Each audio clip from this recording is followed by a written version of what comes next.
Hello everyone, welcome back to this channel. So today we will discuss Russian Revolution. Yesterday we have spoke about World War One. तो World War One की और World War Two के बीच का जो period है, that is called interwar period. Let me write this. This is called interwar period. ठीक है. और इस इंटरवॉर पीरियड के बीच में काफी चीजें हुई, जिसके अंदर एक हिस्टोरिकल रिवोल्यूशन हुआ, that is a Russian revolution. ये टॉपिक ओवरऑल वर्ल्ड हिस्ट्री के लिए तो इम्पोर्टेंट है ही, पर at the same time Russian revolution ने इंडियन इंडिपेंडेंस और इंडियन फ्रीडम स्ट्रगल को भी काफी तरीके से प्रभावित किया है और काफी इंस्पिरेशन मिली है. अगर आप इसके लिए एक मूवी देखना चाहते हो तो आप वीडी सावरकर, अभी जो एक मूवी रिलीज हुई है वो आप देख सकते हो ऑनलाइन. ठीक है, उसके अंदर काफी ज्यादा कॉन्वर्सेशन है लेनिन एंड वीडी सावरकर के बीच में, और किस तरीके से लेनिन ने इस रिवोल्यूशन को बहुत बड़ा बनाया और इतने सारे रिफॉर्म्स किए, जिसका एक आउटपुट हमें देखने को मिलता है आफ्टर द वर्ल्ड वॉर. जब पूरा यूरोप ग्रेट डिप्रेशन से सफर कर रहा होता है, Russia was the only country जिसको ग्रेट डिप्रेशन से कोई इम्पैक्ट नहीं पड़ता है. एंड वो लेनिन के रिफॉर्म्स ही थे जो कि रशियन रिवोल्यूशन के बाद स्टार्ट हुए और रशिया को काफी अच्छी इकोनॉमिकली डेवलप किया. ठीक है. और उनकी जो आइडियोलॉजीज है, कार्ल मार्क्स की जो आइडियोलॉजीज है, वो इंडियन फ्रीडम स्ट्रगल में उनको हमारे फ्रीडम फाइटर्स काफी अच्छे तरीके से इस्तेमाल करते हैं. Example MN Roy, VD Savarkar. ठीक है. तो उनका काफी ज्यादा कॉन्वर्सेशन जो है वो उस मूवी में दिखाया गया है. सो आई थिंक आप लोगों को काफी अच्छा इंसाइट मिलेगा. At the same time Netflix पे एक सीरीज भी है, द लास्ट जार. ठीक है.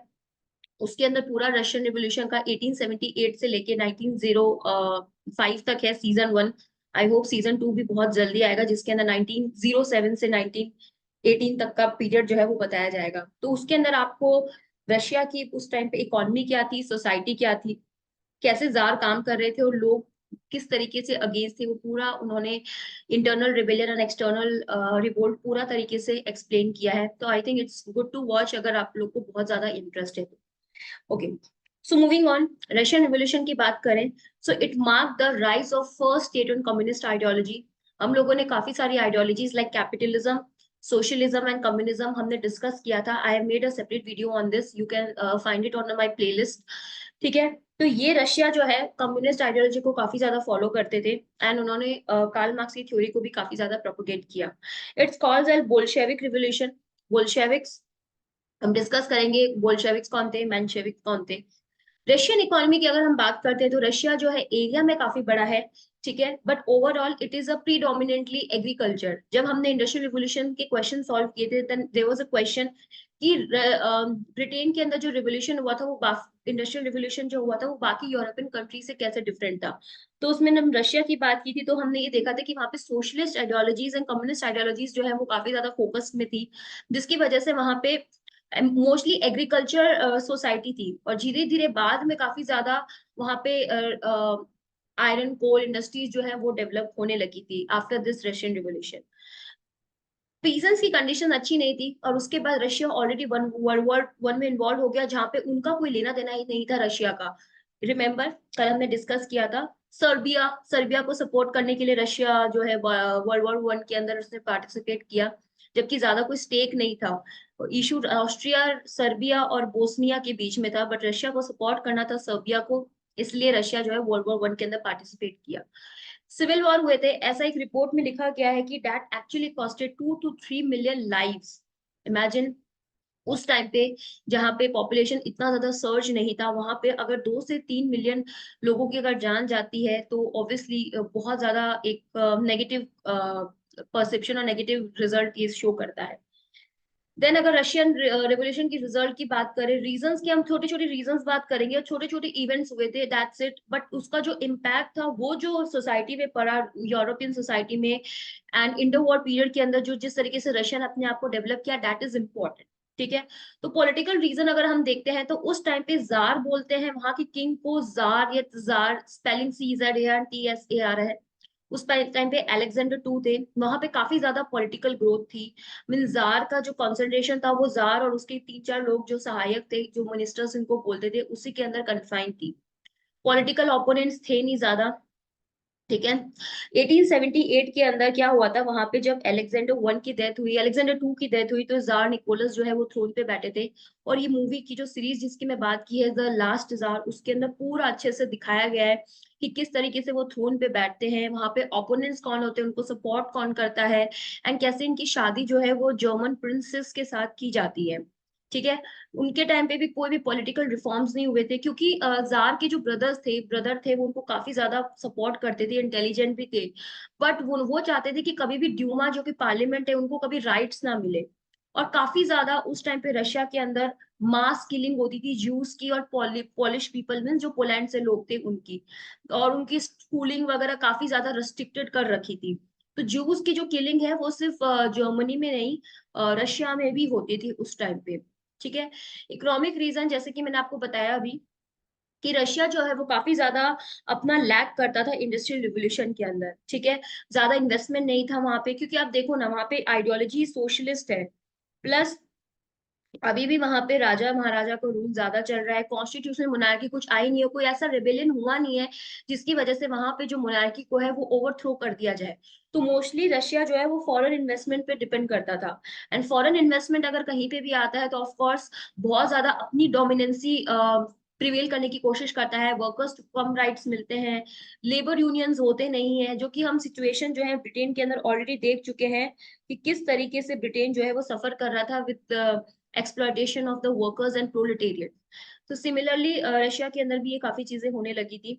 इसलिए रशिया में पार्टी बनी थी, that is a Russian socialist democratic party. ठीक है। और कम्युनिज्म का धीरे धीरे वहां पे राइज होने लग गया था। लेकिन बाद में हम ये देखेंगे ये पार्टी दो पार्ट में डिवाइड हो जाती है, that is a Bolshevik and Menshevik. Bolshevik दो जो होते हैं वो ऐसा मानते हैं कि वो मेजोरिटी में है, परसेप्शन मेजोरिटी में है, and they were the followers of Lenin. But Menshevik जो है मतलब माइनॉरिटी होता है, वो अपने आप को मानते थे कि they were in minority, but actually it's a reverse. ठीक है। फिर बाद में अगर हम देखते हैं तो हमने ये देखा था जापान एंड रशिया का वॉर हुआ था 1905 के अंदर। ठीक है। ये वॉर बेसिकली मंचूरिया और कोरिया को कैप्चर करने के लिए था बेसिकली। यहाँ पे एक पोर्ट आर्थर है, पोर्ट आर्थर बोल दो या आर्थर बोल दो, पोर्ट आर्थर पे रशिया जो है वो कैप्चर करना चाहता है। रशिया ये पूरा पार्ट जो है ये कैप्चर करना चाहता है। आइडियली तो ये चाइना का पार्ट था, मंचूरिया जो है वो चाइना का पार्ट था, लेकिन रशिया इसको पूरा कैप्चर करना चाहता है। वाई? बिकॉज रशिया के पास कोई भी ऐसा पोर्ट नहीं है पूरे एरिया में, पूरे रशिया के अंदर, जो पूरे साल काम करता हो। रशिया के अंदर मोस्टली जितने भी पोर्ट्स हैं वो बर्फ से जमे रहते हैं। ठीक है। Of course because of Siberian वहां पे जो टेम्परेचर होता है उसकी वजह से, साइबेरियन क्लाइमेटोलॉजी की वजह से। ठीक है। तो पोर्ट आर्थर पे कब्जा करना चाहते थे। एंड जापान जो है उनको ये लगता था कि ये एरिया जो है ये पूरा स्पेयर ऑफ इन्फ्लुएंस है जापान का। तो जिसकी वजह से रशिया और जापान के अंदर कन्फ्रंटेशन चलता है।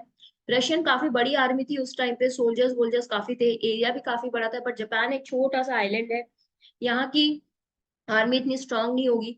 तो जापान ने जब यहाँ पे अटैक किया था मंचूरिया पे, तो रशियन भी अपनी आर्मी लेके वहां पहुंच गए और बहुत ही ओवर कॉन्फिडेंट में गए थे कि हम लोग जापान को डिफीट कर देंगे। बट ऐसा हुआ नहीं। जापान को जापान को रशियन हरा नहीं पाए। रशिया को बहुत ज्यादा डिफीट यहाँ पे सहन करना पड़ा। और जिसकी वजह से वहां के इंटरनल रेबेलियंस भी जो है वो काफी बढ़ गए थे, क्योंकि वॉर कभी भी होता है या बैटल्स कभी भी होता है, बहुत सारी जाने जाती है। बहुत सारी जानों के साथ साथ वहां पे कंटिन्यूसली इन्फ्लेशन बढ़ता है, अनएम्प्लॉयमेंट ऑलरेडी वहां पे काफी ज्यादा था। ठीक है। और उसकी वजह से बहुत ज्यादा जब लोग यहाँ पे हार गए थे तो लोगों ने क्या किया, मैंने आपको ये चीज बताई थी जब हमने जर्मन यूनिफिकेशन पढ़ा था और फ्रेंच रिवोल्यूशन जब पढ़ा था, कि जब किंग जो है, जब किसी को भी कंट्रोल नहीं कर पाता है या हार जाता है, देन ऑब्वियसली जनता जो है वो किंग पे अटैक करती है, कि किंग की जिम्मेदारी सिर्फ किंग बने रहना नहीं है, बट कि लोगों के प्रति भी कोई रिस्पॉन्सिबिलिटी होती है। सो लोगों ने यहाँ पे बहुत ज्यादा राजा के पैलेस पे चले गए थे, वहां पे लोगों पे अटैक किया। राजा के लोगों ने, सोल्जर्स ने उन लोगों पे पत्थर मांगे, और जहां पे काफी लोगों की मास किलिंग हुई। और इस मास किलिंग को ब्लडी संडे भी कहा जाता है। ठीक है। क्योंकि मे बी संडे के दिन हुआ, बट ये सीरीज में बहुत अच्छे से दिखाया गया है कि किस तरीके से लोग वहां मरते हैं, और मतलब यू फील लाइक क्राइम, कि कैसे राजा के सोल्जर्स ने, राजा की आर्मी ने, वहां पे जार की आर्मी ने लोगों पे अटैक किए, लोगों को बहुत बुरी तरीके से मारा था, वहां पे काफी जाने गई थी। ठीक है। देन हम बात करते हैं कि 1898 के अंदर वहां पे काफी ज्यादा पार्टी बनी, ये तो हमने डिस्कस कर लिया था, बोल्शेविक एंड मेंशेविक बने थे। ठीक है, देन अब जार ने इसकी बात 1905 में, ये सब ब्लडी संडे के बाद जार ने रिफॉर्म करने की सोची कि okay I will do some constitutional reform. उन्होंने ड्यूमा बनाया, that is means a parliament. Duma मतलब होता है पार्लियामेंट यहाँ पे। But they had a limited power थी। ठीक है, 1906 में ड्यूमा फर्स्ट टाइम मिली और उन्होंने डिमांड की थी हमें कॉन्स्टिट्यूशनल मोनार्की चाहिए। कॉन्स्टिट्यूशनल मोनार्की चाहिए क्योंकि मेरिट बेस पे होना चाहिए। यूरोप की काफी जगह कॉन्स्टिट्यूशनल मोनार्की है जो कि हमें देखने को मिलती है, like for example France, Germany. ठीक है, लेकिन राजा ने माना नहीं।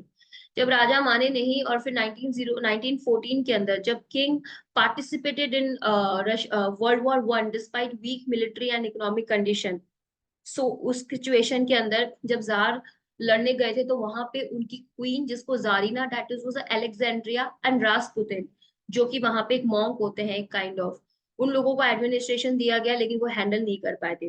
ओके, रासपुतिन एंड अलेक्जेंड्रिया की भी एक स्टोरी है। बेसिकली जार निकोलस जो थे वो अपने डायनेसिटी के लास्ट रूलर थे, लास्ट हेयर थे। इसके बाद इनका कोई भी बेटा नहीं हुआ था, इनकी तीन बेटियां हो गई थी, बट देवर इन होप कि उनका बेटा होएगा।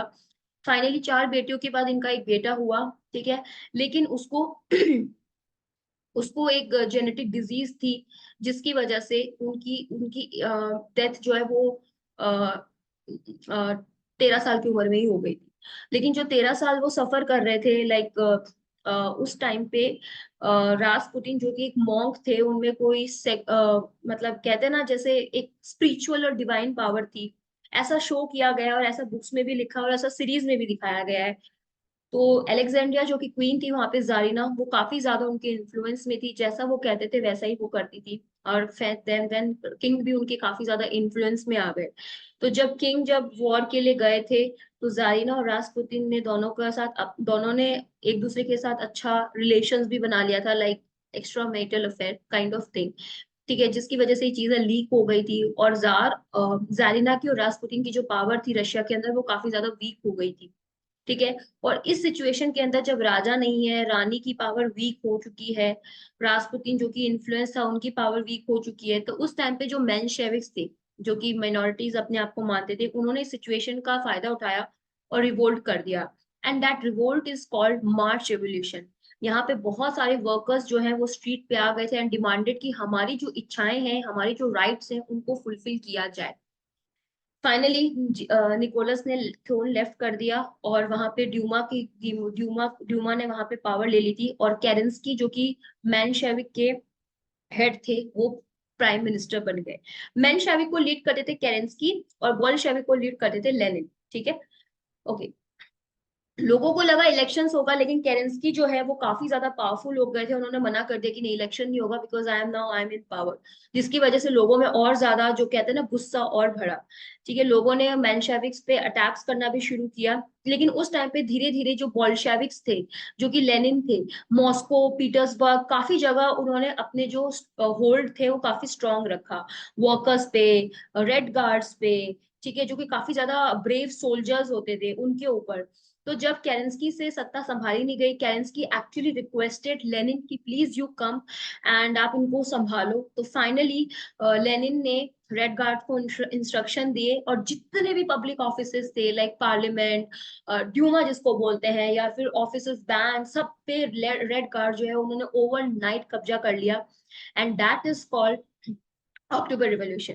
Basically it happened in November, क्योंकि दो कैलेंडर यूज करते हैं, ग्रिगोरियन एंड जूलियन कैलेंडर। वहां पे उस टाइम पे जूलियन कैलेंडर को इस्तेमाल कर रहा था Russia. So actually it happened in November, but that's actually happened in November, but उस टाइम पे अक्टूबर माना जाता था उस कैलेंडर के हिसाब से, that's why it's called October Revolution. But nevertheless then उस टाइम पे लेनिन जो है वो इस तरीके से पावर में आया और केरेंस्की ने फाइनली थ्रोन जो है वो लेफ्ट किया। एंड लेनिन जब पावरफुल बने तो उन्होंने फर्स्ट टाइम सबसे पहले एक कम्युनिस्ट गवर्नमेंट जो है वो एग्जिस्टेंस में आई पूरे वर्ल्ड में, और उन्होंने काफी ज्यादा एडमिनिस्ट्रेटिव रिफॉर्म्स किए, जिसकी वजह से रशिया जो है वो इंटर वॉर पीरियड के अंदर काफी ज्यादा पावरफुल हो गया था।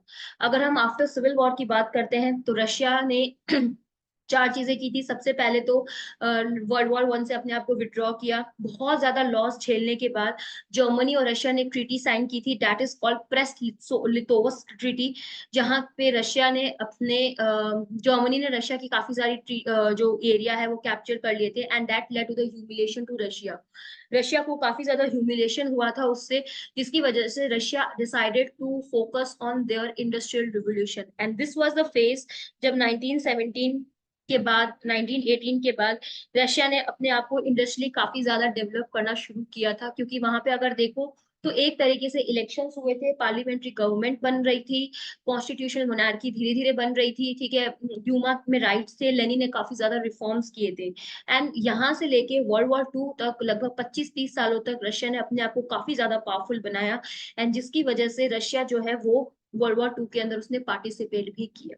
सिविल वॉर हुआ था 1917 से 1922 के बीच में, जहां पे बोल्शेविक और मेंशेविक के बीच में, ठीक है। लेकिन फिर भी ऑब्वियसली बोल्शेविक वहां पे इमर्ज हुए बिकॉज ऑफ रेड गार्ड्स, और वहां पे इसको नाम दिया गया United Soviet socialist Republic. Soviet यहाँ पे, सोवियत का मतलब है like group of workers, peasants, red guards, common people, ठीक है, and socialist Republic that finally came into existence. Economic reforms किए थे रशिया में। लेनिन ने अपनी न्यू इकोनॉमिक पॉलिसी जो है वो लॉन्च की थी। उन्होंने बोला कि स्टेट का जो कंट्रोल है वो इकोनॉमी के, that is temporarily avoided and small version of capital was expected. See, ये आप अगर कार्ल मार्क्स की थ्योरी देखो तो कार्ल मार्क्स ने ये चीज बोली है कि दो सोसाइटी बन जाएगी, दो क्लासेस बन जाएगी, हैव्स एंड हैव नॉट। और जो हैव नॉट है वो एक, हम एक तरीके से देखेंगे तो वो उनको क्लासलेस सोसाइटी मानी जाएगी, ठीक है। लेकिन कार्ल मार्क्स ने एक चीज ये भी बोली कि जैसे जो भी पीजेंट्स एक्स्ट्रा उगाता है, और जो एक्स्ट्रा है वो गवर्नमेंट को दे देना चाहिए, और गवर्नमेंट उन लोग को देंगे जिनके पास नहीं है कुछ भी सामान, ठीक है। लेकिन अगर ऐसा ही है तो पीजेंट्स एक्स्ट्रा उगाएंगे ही क्यों, वो एक्स्ट्रा मेहनत करेंगे ही क्यों। तो इसलिए थोड़ा बहुत कैपिटलिज्म जो है वो जरूरी होता है, और लेनिन ने इस बात को इम्प्लीमेंट किया। लेनिन ऑलवेज सेड कि little bit capitalism was expected. क्यों? क्योंकि आप पीजेंट्स जो है वो सरप्लस में डेवलप नहीं करेंगे, सरप्लस में उगाएंगे नहीं कुछ भी, ठीक है। सरप्लस प्रोडक्शन नहीं होगा कभी भी। अगर उनको थोड़ा बहुत प्रॉफिट दिया जाएगा तो ऑब्वियसली उनके पास इंसेंटिव होगा and they will grow more and more, ठीक है।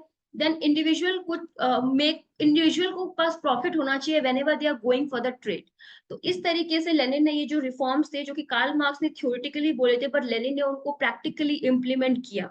Banks, communications, industries, major development जो है वो इन्हीं पीरियड के अंदर हुआ था रशिया के अंदर। पॉलिटिकल रिफॉर्म्स किए, रशिया का नाम यूएसएसआर रखा, कैपिटल जो पहले सेंट पीटर्सबर्ग थी वो मॉस्को शिफ्ट की, ठीक है। उसके बाद कॉन्स्टिट्यूशन बना वहां पे, डेमोक्रेटिक प्रिंसिपल जो है वो काफी ज्यादा डेवलप हुए वहां पे। एक चीज है, वहां पे डिक्टेटरशिप ऑफ कम्युनिस्ट पार्टी चालू हो गई, प्रोलेटेरियट डिक्टेटरशिप नहीं, बट कम्युनिस्ट पार्टी की जो डिक्टेटरशिप है वो चालू हो गई, and that further created anger among the people. But ये काफी ज्यादा छोटा पॉइंट था, बिकॉज वहां पे जो लेनिन ने जिस तरीके से सोशलिस्ट रिफॉर्म्स किए थे वो काफी ज्यादा स्ट्रॉन्ग थे। सो रशियन रेवोल्यूशन जो है वो इतना ही है। इनके जो भी पीवाईक्यूज है रशियन रिवोल्यूशन के, वो मैं सेपरेटली आपके साथ डिस्कस करूंगी, ठीक है, कि किस तरीके के जो पीवाईक्यूज है वो पूछे जाते हैं, ठीक है। तो काफी छोटा सा टॉपिक है ये, बट इसका इम्पैक्ट जो है जो पड़ा था उसका क्वेश्चंस जो है वो आते हैं, और उनके एनालिसिस जो है वो मैं आपके साथ आंसर राइटिंग के अंदर डिस्कस करूंगी। Very small topic but it's good. और अगर आप सीरीज देखते हो तो आई थिंक आप लोग, उसके अंदर 6-7 एपिसोड ही है, it's worth watching, try to watch it. Anyways, अगर आपके पास कुछ रशियन रिवोल्यूशन के रिलेटेड कुछ पॉइंट्स है जो आप मेंशन करना चाहते हो, you can always mention in the comment section. So for now I am signing off, thank you so much.